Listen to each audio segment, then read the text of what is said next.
drift away with the legendary tales of history's most notorious pirates, reimagined through enchanting whimsical art and gentle storytelling. Let these captivating maritime adventures guide you into peaceful slumber. Close your eyes and set sail into dreams with the Sleepyhead Society, where even the wildest pirate tales become your gateway to restful sleep. Sweet dreams, fellow sleeperheads. Let's begin. Anne Bonny, 1698 to 1782. Born near Cork, Ireland around 1698, Anne Bonny became one of the most notorious female pirates in maritime history. The daughter of a successful lawyer, William Cormac, and his servant Mary Brennan, Anne's illegitimate birth created scandal that eventually drove the family to relocate to the American colonies. Her father established a prosperous plantation in South Carolina, providing Anne with a comfortable upbringing that contrasted sharply with her later criminal career. Known for her fiery temper and violent disposition from childhood, Anne rejected the conventional role expected of women in colonial society. In her late teens, she eloped with James Bonny, a poor sailor and sometime pirate, against her father's wishes, leading to her disinheritance. The couple moved to Nassau in the Bahamas, then a notorious haven for pirates and criminals. Anne quickly grew bored with her husband's lack of ambition and began an affair with the charismatic pirate captain Calico Jack Rackham. Disguising herself as a man to join Rackham's crew, Anne proved herself as fierce and capable as any male pirate. She fought alongside another female pirate, Mary Read, forming a legendary partnership that terrorized merchant ships throughout the Caribbean. Contemporary accounts describe Anne as particularly skilled with both cutlass and pistol, showing no mercy to enemies and fighting with exceptional courage during naval battles. Bartholomew Roberts, Black Bart, 1682 to 1722. Born John Roberts in Casnewydd, Bach, Wales, in 1682. The man who would become Black Bart was arguably the most successful pirate captain of the Golden Age of Piracy. Originally working as a legitimate sailor on merchant vessels, Roberts was thrust into piracy when his ship was captured by pirate captain Howell Davis in 1719. After Davis was killed in an ambush, the crew elected Roberts as their new captain, beginning one of the most remarkable careers in maritime criminal history. Standing tall and handsome with dark hair and a commanding presence, Roberts earned his nickname for his preference for fine black clothing and his reputation for sophisticated cruelty. During his brief but spectacular 3-year career, Black Bart captured over 400 ships, making him statistically the most successful pirate in terms of vessels taken. His fleet at its peak consisted of 4 ships and several hundred men, operating with military precision across the Atlantic from Newfoundland to Brazil and along the African coast. Roberts was known for his strict moral code aboard ship, forbidding gambling and drunkenness while insisting on proper conduct during religious services. However, his treatment of prisoners was notably cruel, often involving torture and execution as psychological warfare. His most infamous act was burning a slave ship with 80 captives still aboard when the captain refused to pay ransom. Roberts met his end in 1722 during a battle with HMS Swallow off the coast of present-day Gabon, struck down by grape shot while wearing his finest clothes and gold jewellery. Benjamin Hornigold, 1680 to 1719. Often called the godfather of piracy, Benjamin Hornigold was instrumental in establishing the Pirate Republic of Nassau and mentoring some of the most famous pirates in history, including Edward Teach, Blackbeard, and Samuel Bellamy. Born in England around 1680, Hornigold began his maritime career as a privateer during Queen Anne's War, legally attacking Spanish and French shipping on behalf of the British Crown. When the war ended in 1714, Hornigold, like many former privateers, found himself unemployed and turned to piracy rather than return to mundane civilian life. He established himself in Nassau around 1713, taking advantage of the Bohemian capital's strategic location and lack of effective government control. Hornigold's genius lay not just in his seamanship, but in his organisational abilities, creating a loose confederation of pirate crews that dominated Caribbean shipping lanes. His flagship, the Ranger, became famous throughout the region as he captured dozens of vessels while building a network of criminal contacts and safe harbours. Unlike many pirates, Hornigold maintained certain loyalties to his English heritage, generally refusing to attack British ships and focusing his depredations on Spanish vessels.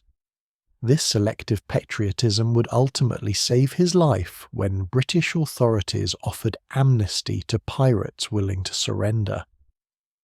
In 1718, Hornigold accepted a royal pardon and became a pirate hunter, pursuing his former associates with the same skill he had once used to evade capture. His transformation from pirate leader to government agent was so complete that he captured several notorious pirates, including Charles Vane, before drowning in a shipwreck in 1719. Blackbeard, Edward Teach, 1680 to 1718. Perhaps the most iconic pirate in history, Edward Teach transformed himself into the terrifying figure known as Blackbeard through a combination of genuine nautical skill and theatrical intimidation tactics. Born likely in Bristol, England around 1680, Teach began his maritime career as a privateer during Queen Anne's War, serving under Benjamin Hornigold before establishing himself as an independent pirate captain in 1717. Standing well over 6 feet tall with a massive black beard that he wove with ribbons and hemp, Blackbeard cultivated an image of supernatural menace that often caused enemies to surrender without fighting. Before battle, he would stick slow-burning hemp matches under his hat, wreathing his head in smoke and creating a demonic appearance that terrified opponents. His flagship, Queen Anne's Revenge, was a captured French slave ship armed with 40 guns, making it one of the most formidable pirate vessels of the era. Blackbeard's psychological warfare was so effective that he rarely needed to engage in actual combat, relying instead on his fearsome reputation to convince merchant captains to surrender their cargo without resistance. He established a base in Ocracoke Inlet, North Carolina, where he maintained relationships with corrupt colonial officials who provided protection in exchange for shares of his plunder. His crew of approximately 300 men formed a floating criminal empire that controlled shipping along the American coast from Virginia to the Carolinas. Blackbeard's reign of terror ended dramatically in November 1718 when Lieutenant Robert Maynard of the Royal Navy cornered him near Ocracoke Island. The final battle was a brutal hand-to-hand combat that ended with Blackbeard's death after sustaining 25 wounds, including 5 gunshots. His severed head was hung from Maynard's ship as proof of the pirate's demise. Calico Jack Rackham, 1682 to 1720. John Rackham, known as Calico Jack for his flamboyant wardrobe of colourful cotton clothing, became one of the most notorious pirates of the Golden Age, despite a relatively brief and unsuccessful career as a pirate captain. Born in Jamaica around 1682, Rackham initially served under Captain Charles Vane before leading a mutiny in 1718 when Vane refused to attack a French warship. Though the mutiny succeeded in making him captain, Rackham lacked the tactical brilliance and ruthless efficiency of more successful pirates like Blackbeard or Bartholomew Roberts.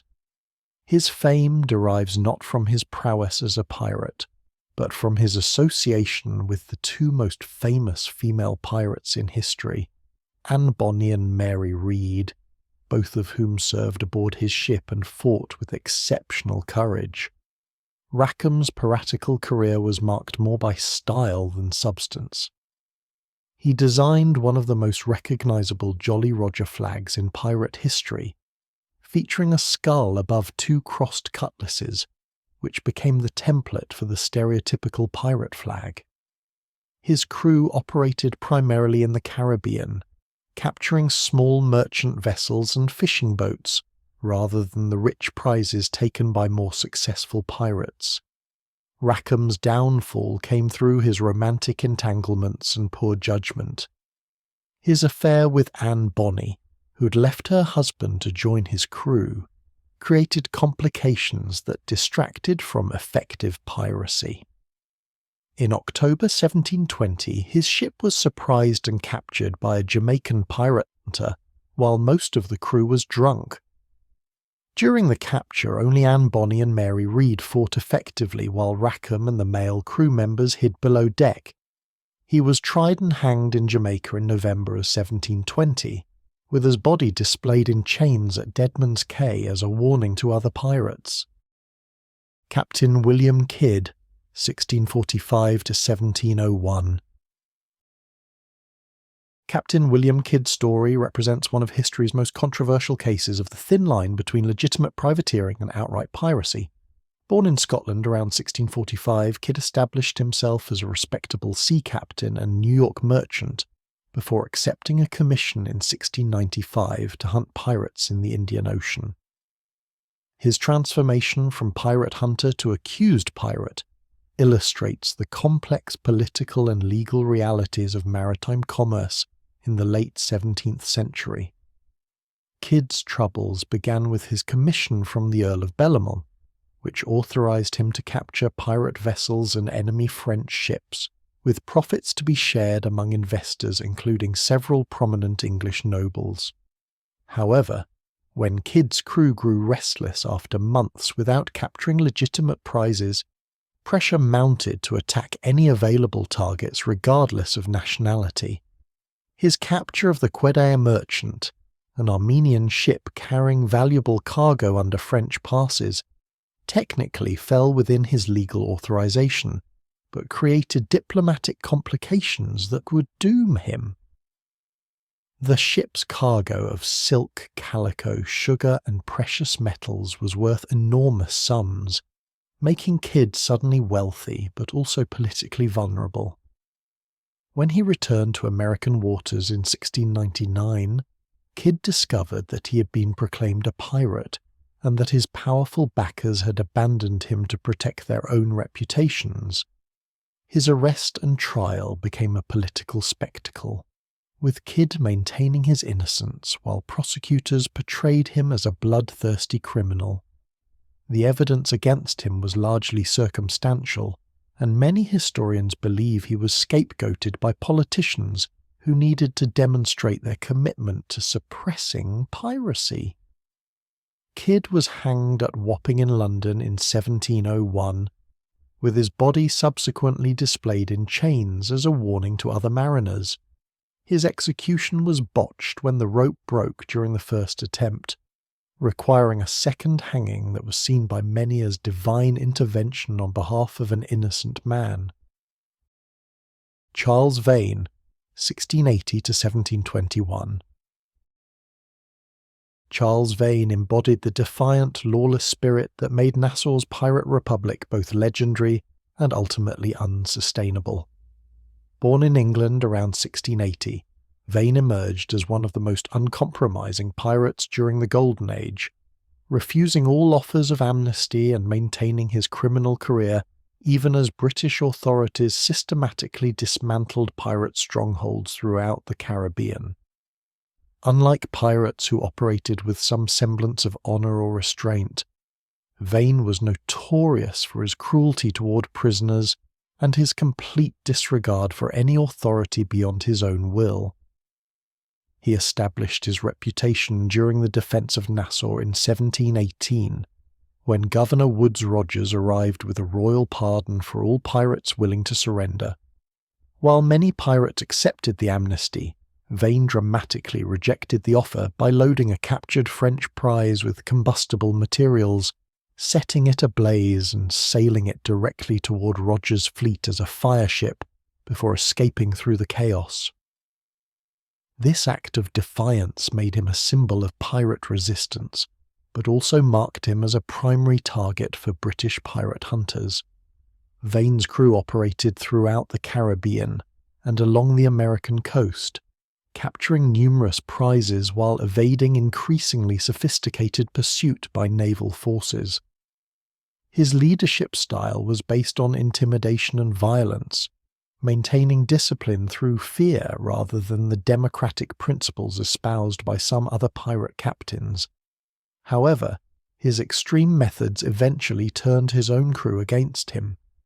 In 1718, his men voted to remove him from command after he refused to attack a French warship, considering his decision cowardly rather than prudent. Marooned on a small island with a few loyal followers, Vane survived for months before being rescued by a ship that happened to pass by. His luck ran out when the ship's captain recognized him and turned him over to authorities in Jamaica, where he was tried, convicted and hanged in 1721. Ching Shih, 1775 to 1844. Born Xiangyu into poverty in Guangdong province around 1775, the woman who would become history's most powerful pirate commander rose from humble beginnings as a courtesan to control the largest pirate confederation in world history. Her transformation began in 1801 when she married Zheng Yi, an already powerful pirate leader who had begun consolidating the scattered pirate gangs of the South China Sea into a formidable confederation. When Zheng Yi died suddenly in 1807, his widow moved quickly to secure control of the confederation, outmaneuvering her husband's relatives and rival captains through a combination of political cunning, strategic alliances, and ruthless elimination of opposition. Taking the name Ching Shih, wife of Zheng, she implemented a sophisticated governmental structure that transformed piracy from random criminal activity into an organized maritime empire. At its peak, her confederation controlled over 1,800 vessels of various sizes, commanded by approximately 80,000 pirates, organized into 6 fleets distinguished by colored flags: red, black, white, blue, yellow, and green, with the Red Fleet under her personal command being the largest and most powerful. Ching Shih's genius lay in creating a comprehensive legal code that governed every aspect of pirate life, from the distribution of booty to the treatment of captives, establishing a rule of law that made her confederation more stable and effective than many legitimate governments. Her code included provisions for taxation of merchant vessels, regulation of fishing rights, and administration of justice, effectively creating a parallel state that controlled much of the Pearl River Delta and South China Sea. The Confederation's power grew so extensive that it challenged the authority of the Qing dynasty itself, forcing the imperial government to negotiate with Ching Shih as if she were the ruler of a sovereign nation.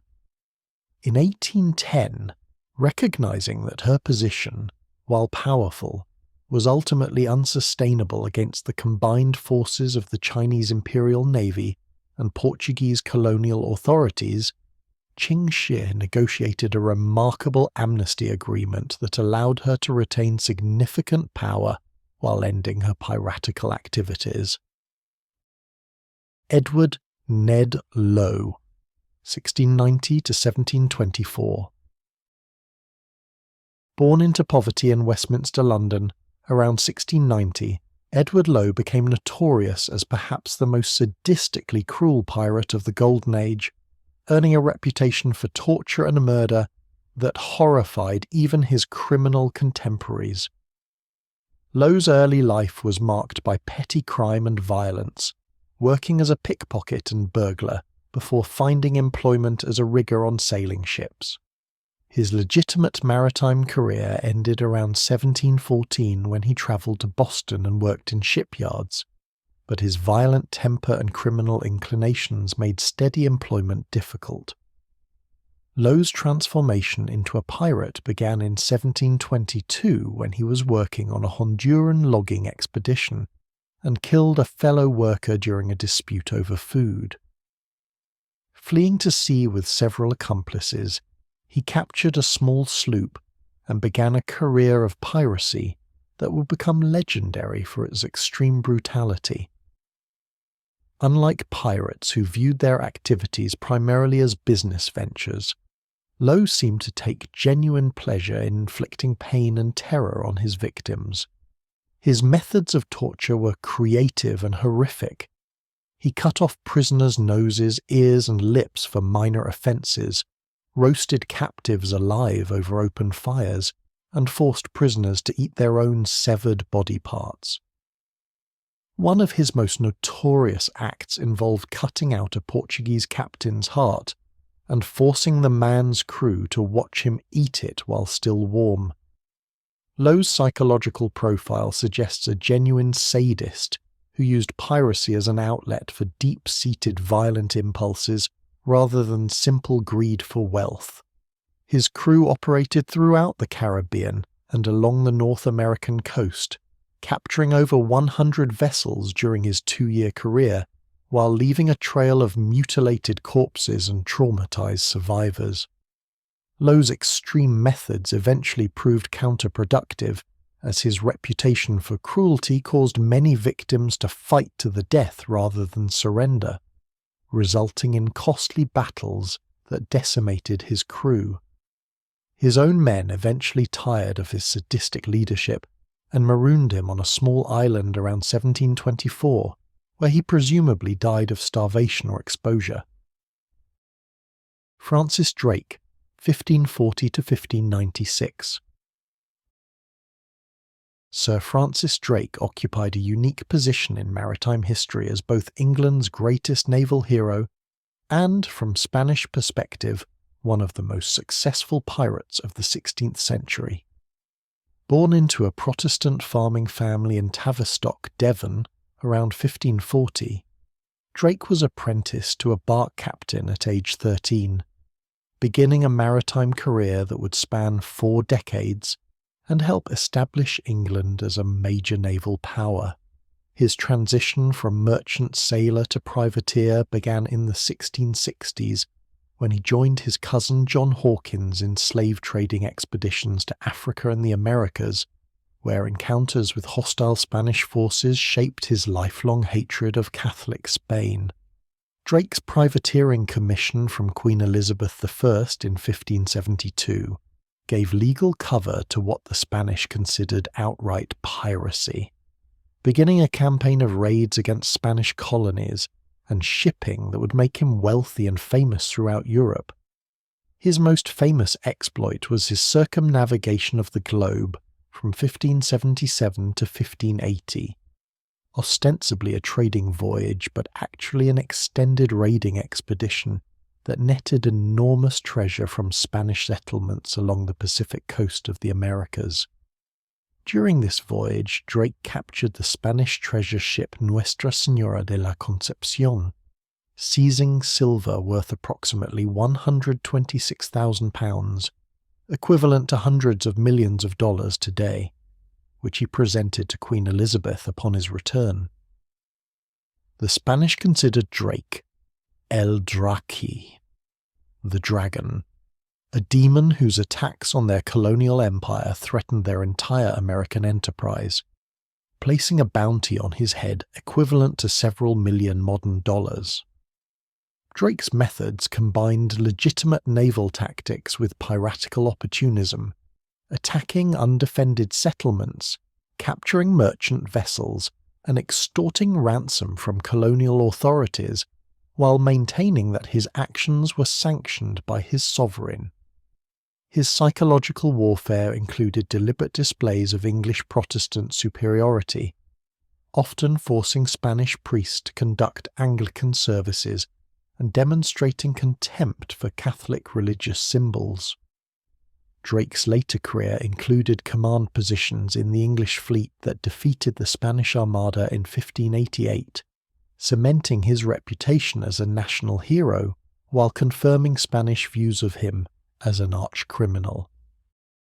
François l'Olonnais, 1635 to 1668. Born Jean-David Nau in Les Sables d'Olonne, France, around 1635, the man who became known as François l'Olonnais earned a reputation as one of the most bloodthirsty and sadistic buccaneers in Caribbean history. Like many French criminals and poor farmers, he travelled to the Caribbean as an indentured servant during the 1650s, working on plantations in Martinique under conditions barely distinguishable from slavery. After completing his term of indenture around 1660, l'Olonnais turned to buccaneering, initially hunting cattle and pigs on Hispaniola, before joining organised raids against Spanish settlements. His hatred of Spain was intensely personal, stemming from brutal treatment he received after being captured during an early raid, when Spanish authorities ordered his execution only to see him miraculously survive and escape. This experience transformed him from a typical fortune-seeking buccaneer into a psychopathic killer whose cruelty towards Spanish prisoners became legendary throughout the Caribbean.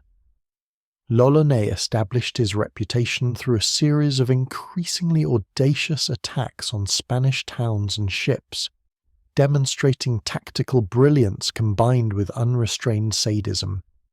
His signature torture method involved cutting prisoners open and pulling out their hearts while they were still alive, sometimes eating the organs in front of other captives to maximize psychological terror. During the sack of Maracaibo in 1666, l'Olonnais and his men tortured the entire population to extract information about hidden treasure, using methods that included burning, dismemberment, and creative mutilation that horrified even hardened buccaneers. His attack on San Pedro in 1667 demonstrated his strategic capabilities as well as his cruelty, as he led 700 buccaneers overland through treacherous terrain to surprise the supposedly impregnable Spanish fortress. The campaign netted enormous treasure, but was marked by systematic torture of prisoners and civilians, including priests whom l'Olonnais particularly enjoyed tormenting. His final expedition in 1668 ended disastrously when his ships ran aground on the coast of Honduras, where he and most of his men were captured and killed by indigenous people who reportedly dismembered him alive and fed his body parts to animals. Grace O'Malley, 1530 to 1603. Gryne Ní Mhaile, known to the English as Grace O'Malley, was a 16th century Irish chieftain who combined legitimate political leadership with piratical activities, becoming known as the Pirate Queen of Ireland. Born around 1530 into the powerful O'Malley clan of Connaught, Grace inherited control of a seafaring dynasty that had dominated the western Irish coast for generations, commanding a fleet of galleys and controlling strategic harbours and islands around Clew Bay. Her position as clan leader was unusual for a woman in medieval Ireland, but the O'Malley family had a tradition of strong female leadership, and Grace proved exceptionally capable at both political manoeuvring and maritime warfare. The clan's wealth derived from a combination of legitimate trade, fishing, and what amounted to organised piracy, as they imposed taxes on ships passing through their territorial waters and supplemented this income by raiding English and rival Irish vessels.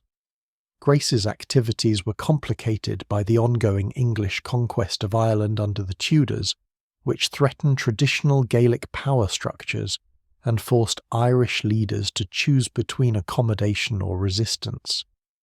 Her first marriage to Donald O'Flaherty expanded her influence eastward, while her second marriage to Richard Burke gave her control of additional territories and fortifications along the Mayo coast. Grace's fleet operated with impunity for decades, capturing English merchant vessels and raiding coastal settlements, while maintaining her position as a legitimate political leader, negotiating with both Irish and English authorities. Her most famous exploit was her personal meeting with Queen Elizabeth I in 1593, where she negotiated directly with the English monarch as an equal, securing pardons for her activities and recognition of her territorial claims. Contemporary English accounts describe Grace as a formidable personality who commanded respect through her intelligence, courage, and political acumen, while Irish sources portray her as a defender of Gaelic traditions against foreign conquest. Her transformation from pirate to legitimate political leader illustrated the fluid nature of authority in 16th century Ireland, where the line between crime and politics often depended on perspective and success. Henry Morgan, 1635 to 1688. Sir Henry Morgan embodied the contradictions of 17th century Caribbean politics, where the same actions could be considered either heroic service to the crown or criminal piracy depending on political circumstances and national allegiance. Born in Wales around 1635, Morgan arrived in the Caribbean during the 1650s, possibly as an indentured servant, and quickly established himself as a formidable military leader during England's ongoing conflicts with Spain. His career flourished during the period when Jamaica served as England's base for attacks against Spanish colonies, with colonial governors issuing letters of marque that provided legal authorization for what were essentially piratical raids. Morgan's genius lay in his ability to organize large-scale military expeditions that combined professional soldiers, buccaneers, and outright pirates into effective fighting forces capable of capturing heavily fortified Spanish cities. His 1668 attack on Portobello demonstrated his tactical brilliance, as he led 460 men in a surprise assault that captured one of Spain's most important treasure ports, netting enormous booty while establishing his reputation as the premier buccaneer commander. The 1671st sack of Panama City represented the culmination of Morgan's career, as he led over 1,400 men across the treacherous Isthmus of Panama to destroy Spain's principal Pacific coast stronghold, an achievement that required exceptional leadership and logistical planning. However, this triumph became his downfall when it was discovered that the raid had occurred after England and Spain had signed a peace treaty, technically making Morgan's actions illegal piracy rather than legitimate warfare. His arrest and transportation to London for trial created a diplomatic crisis that was resolved when King Charles II knighted Morgan instead of prosecuting him, recognising his services to English interests while officially condemning his methods. Morgan's return to Jamaica as Lieutenant Governor represented a remarkable transformation from pirate to colonial administrator, though his new position allowed him to continue profiting from Caribbean commerce through more legitimate means. His personal wealth at death included 3 sugar plantations worked by over 130 enslaved people, demonstrating how successfully he had transitioned from criminal to respectable colonial society. Jean Lafitte, 1780 to 1823. Jean Lafitte operated in the twilight of the Golden Age of Piracy, establishing himself as the most successful pirate leader in the Gulf of Mexico during the early 19th century, while maintaining the facade of a legitimate businessman and patriot. Born in France around 1780, Lafitte and his older brother Pierre immigrated to New Orleans in the early 1800s, where they established themselves as blacksmiths and merchants before expanding into smuggling and eventually outright piracy. Their base of operations was Barataria Bay, a maze of islands and waterways south of New Orleans that provided perfect hideouts for their fleet of fast-sailing vessels and storage for captured goods. Lafitte's organisation was remarkably sophisticated for a pirate enterprise, operating more like a modern criminal syndicate than a traditional pirate crew, with established markets for stolen goods, regular business relationships with New Orleans merchants, and a complex network of spies and informants throughout Louisiana. The Lafitte success was based on their ability to exploit the economic disruptions caused by the Napoleonic Wars and the War of 1812, capturing merchant vessels of all nations while maintaining plausible deniability about their criminal activities. John's charisma and intelligence allowed him to cultivate relationships with prominent New Orleans society, presenting himself as a gentleman privateer rather than a common pirate, while his fluency in French, Spanish, and English made him invaluable as a negotiator and diplomat.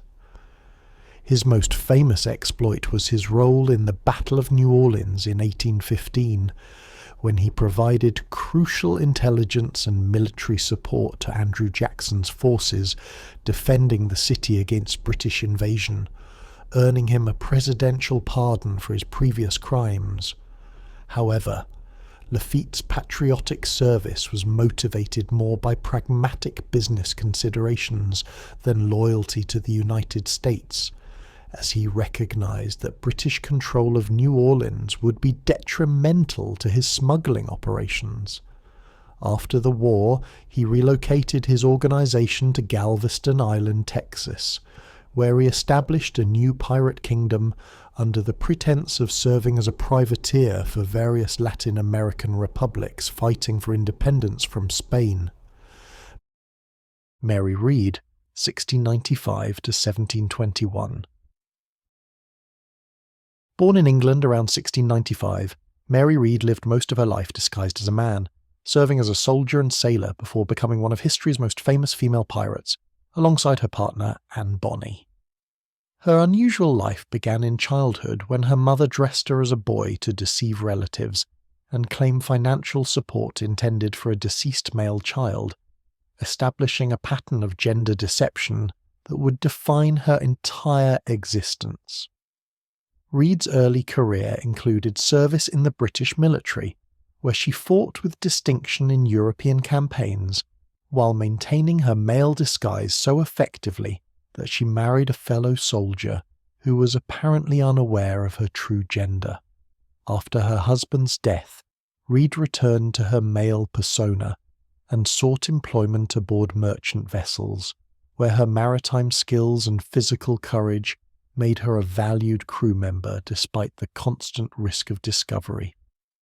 Her transformation into a pirate began when the merchant ship on which she was serving was captured by Calico Jack Rackham's crew in 1720, forcing her to choose between death and joining the pirates, a decision that reunited her with the only other woman who shared her experience of living disguised among men.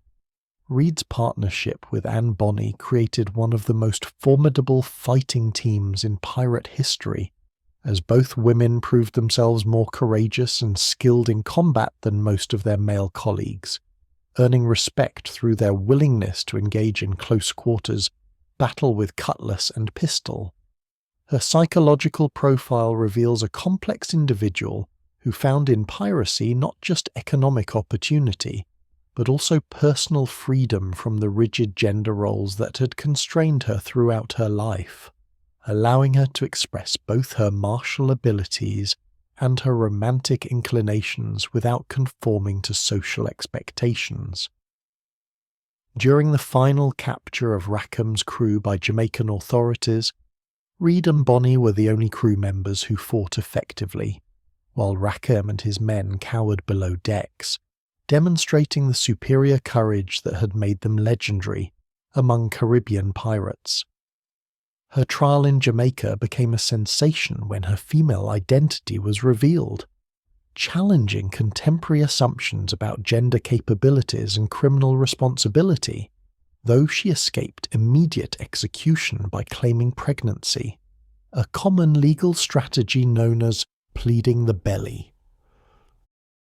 Roberto Cofresí, 1791 to 1825.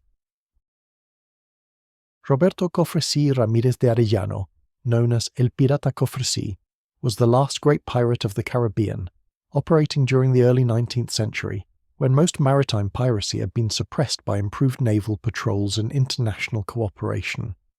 Born into an impoverished but aristocratic family in Cabo Rojo, Puerto Rico, in 1791, Cofresí grew up during a period of economic decline and political instability that left many colonial families struggling to maintain their traditional status and lifestyle. His turn to piracy around 1818 was motivated by a combination of personal grievance against Spanish colonial authorities and genuine economic necessity, as traditional sources of aristocratic income had dried up during the independence wars ravaging Latin America. Cofresí's operations were characterized by unusual restraint and discrimination, as he generally targeted only Spanish merchant vessels and government ships, while sparing other nationalities, earning him a reputation as a patriotic rebel rather than a common criminal among Puerto Rico's population. His fleet of fast schooners operated from hidden bases along Puerto Rico's rugged coastline, using superior local knowledge and community support to evade Spanish naval patrols while conducting raids throughout the Caribbean and along the South American coast.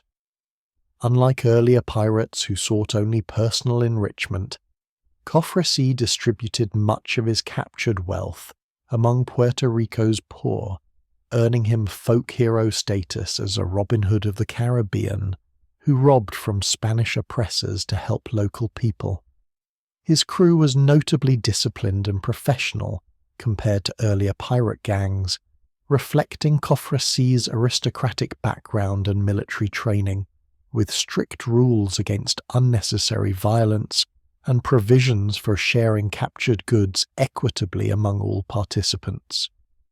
The Spanish colonial government placed enormous bounties on Cofresí's head and dedicated substantial naval resources to his capture, recognizing that his activities threatened not just commerce, but Spanish authority throughout the region by inspiring anti-colonial sentiment.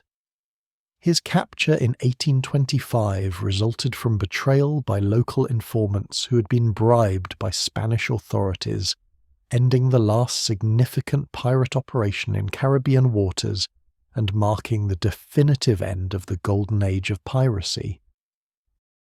Samuel Black Sam Bellamy, 1689 to 1717. Captain Samuel Bellamy, erroneously nicknamed Black Sam for his preference for black clothing rather than his complexion, became the wealthiest pirate in history during a career that lasted only 2 years, but netted treasure, equivalent to over $120 million in modern currency. Born in Devon, England in 1689, Bellamy began his maritime career at age 13 during the War of the Spanish Succession, serving aboard various warships and merchant vessels before turning to treasure hunting and eventually piracy. His transformation from legitimate sailor to pirate captain began around 1715 when he travelled to the Florida coast with hopes of salvaging treasure from a recently wrecked Spanish treasure fleet. But when this venture failed, he and his associates turned to piracy as an alternative means of acquiring wealth. Bellamy's rapid rise to prominence in the pirate community reflected his exceptional leadership abilities, natural charisma, and democratic management style that made him popular with crews who typically elected their captains based on competence and fairness rather than fear or intimidation. His most famous prize was the capture of the Wider Galley in 1717, a slave ship carrying enormous wealth from its triangular trade voyage between England, Africa, and the Caribbean, which became his flagship and the symbol of his success as a pirate commander. The Widar represented the pinnacle of pirate achievement, being a fast, heavily armed vessel loaded with gold, silver, and other precious goods that made Bellamy's crew instantly wealthy and provided the resources necessary for extended operations throughout the Caribbean and along the North American coast. Bellamy's philosophy of piracy was notably egalitarian and politically sophisticated, as he viewed his activities as a form of class warfare against merchant aristocrats and corrupt government officials, famously telling captured prisoners that honest men had no country, and that he was fighting against the privileged few who oppressed the many. His crew operated under democratic principles rare in maritime ventures of the period, with major decisions made by majority vote and booty distributed according to agreed-upon shares that rewarded all participants rather than concentrating wealth in the captain's hands. Bellamy's career ended tragically in April 1717, when the Wider was caught in a violent storm off Cape Cod and wrecked with the loss of nearly all hands, including Bellamy himself, making him one of the few pirate captains to die from natural causes rather than violence or execution. Stede Bonnet, the gentleman pirate, 1688 to 1718. Major Stede Bonnet represented perhaps the most unlikely pirate captain in maritime history, abandoning wealth, respectability, and social position to pursue a criminal career for which he was spectacularly unsuited both temperamentally and professionally. Born into Barbadian plantation society around 1688, Bonnet inherited substantial property, including a profitable sugar plantation worked by enslaved labour, providing him with the comfortable lifestyle typical of the colonial planter class. His transformation into piracy around 1717 remains one of history's most puzzling career changes, as he possessed no maritime experience, no knowledge of navigation or seamanship, and no apparent financial motivation for criminal activity. Contemporary accounts suggest that domestic unhappiness with his wife Maria Lambie drove Bonnet to seek escape at sea, though the decision to purchase his own vessel and turn to piracy rather than legitimate maritime ventures suggests deeper psychological motivations. His ship, the Revenge, was unusual in being purchased rather than stolen, equipped at his own expense, and crewed with hired sailors rather than fellow criminals, creating an anomalous situation where a gentleman amateur commanded professional seamen in illegal activities.